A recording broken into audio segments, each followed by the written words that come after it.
Hi there guys, I hope you are having a good day. Now Eddie Hearn has explained that they are very close on this Tyson Fury versus Anthony Joshua deal. There are nitty gritty things that need to be sorted out, like whose name comes first and who walks first and who walks second. Those are little things that still need to be agreed in the contract, but other than that, most things have been sorted out and agreed. So Bob Arum has explained he's happy with the draft that he has gotten, aside from those little things that still need to be straightened out. So at the moment, we are very close to seeing this fight announced, and the date and the venue will be announced in a second announcement, apparently according to Eddie Hearn. So they will say the fight's on and confirm that to us, then later on, the announcement will come as to where it will be and when it will be. Now, we do know it will be in June because Eddie Hearn has said as much, because May is a little bit too soon, so June is going to be the month. We don't know the specific date just yet, and the venue as well.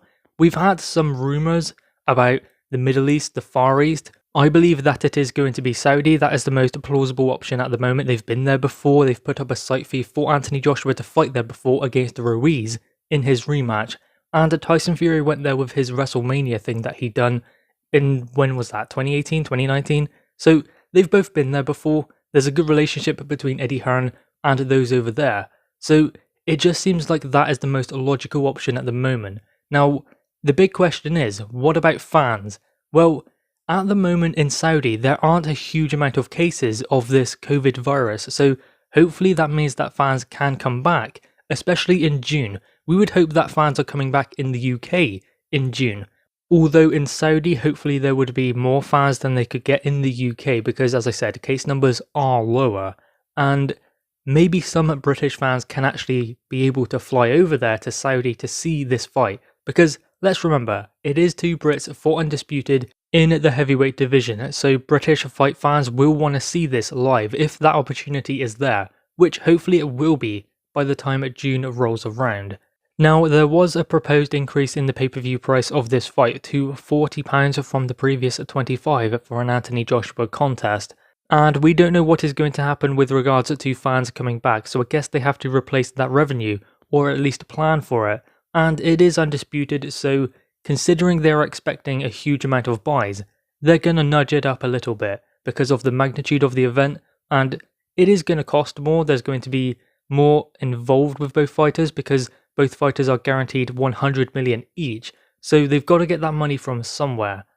Is it justified to spend £40 on the pay-per-view for AJ versus Fury? Well, that's up to the individual. It's not great considering we were at £25 last time, and we're going up to 40. What is not great about that is if it stays at that price point, because we were told that it would go up to 25 for Ruiz against Anthony Joshua in the second fight, then it would come back down. That was just a big event, where again, the magnitude of the event meant that there was so much intrigue, they could charge more if they wanted to, and they did. But then, the Pulev fight, which was Anthony Joshua's next fight after Ruiz, stayed at 25. It didn't go up, it didn't go down either though. It stayed at 25. And I would imagine that that is more of the worry than the £40 on this specific event, that it stays at that price or doesn't come back down to say 25, it actually comes back down to 30. Then what happens when there's another big event? It starts going back up again. I mean, it might not even be £40, it might be less, it might even be more. I would imagine that those are things that need to be sorted out as well. One thing we haven't heard too much about is the broadcaster as well.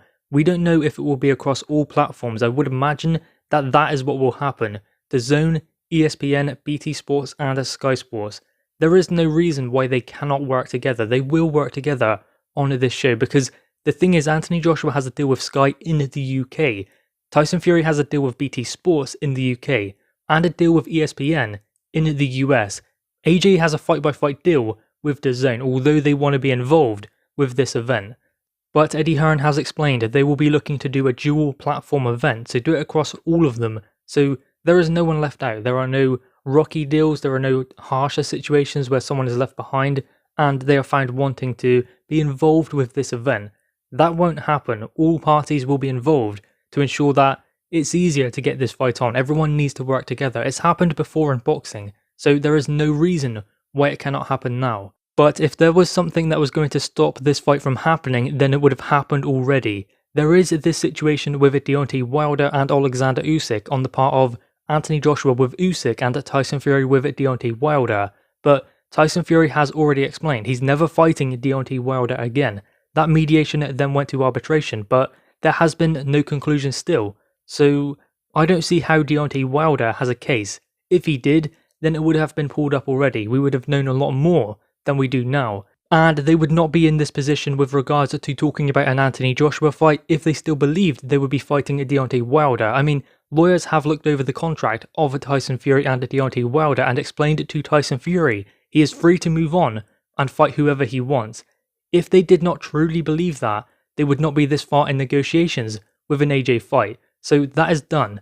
There is no trilogy fight between Deontay Wilder and Tyson Fury. Also, apparently Deontay Wilder is being a bit of a diva with regards to money in a Charles Martin fight. So he's fighting Charles Martin or someone else. He's going in a different direction. He would not be trying to make that kind of fight if he believed he was getting the Tyson Fury fight. So maybe it's a bit of publicity, trying to save face. He did want the fight. He didn't actually allow the contract to expire. Because if it is true that he didn't want the fight, and he didn't want to challenge for his WBC World Championship once again against Tyson Fury, then that leaves him in a sticky spot. So he does need to make sure that he proves he wanted the fight. That is what I believe we are seeing currently at the moment. Now there is this Usyk situation, and Joe Joyce has kind of clarified it, saying they will probably fight in April for the WBO Interim World Championship. So that seems to have been sorted. The WBO have sanctioned AJ versus Fury, meaning those two obstacles are now out of the way.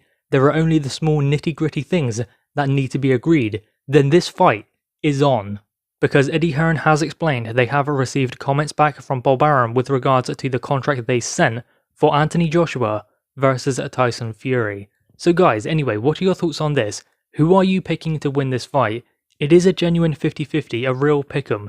It will be interesting to see how Anthony Joshua deals with fighting Tyson Fury, and vice versa. And how do we expect both of them to adjust under this kind of pressure? They've been there before in fights like this. This is obviously the biggest one they've ever been in, the biggest event, but they both do have good experience in these big events. AJ versus Klitschko versus Ruiz the second time. Pulev was a big one as well, even though it was in front of 1,000 fans, but still, it was a big fight. Then there's Tyson Fury with Klitschko going over to Germany, and Deontay Wilder twice as well. So they both have a big fight experience. It will just be interesting to see how they cope going to that next level, knowing that the Undisputed Championship is on the line, and history is to be made in this fight. Let's see how they deal with that kind of pressure.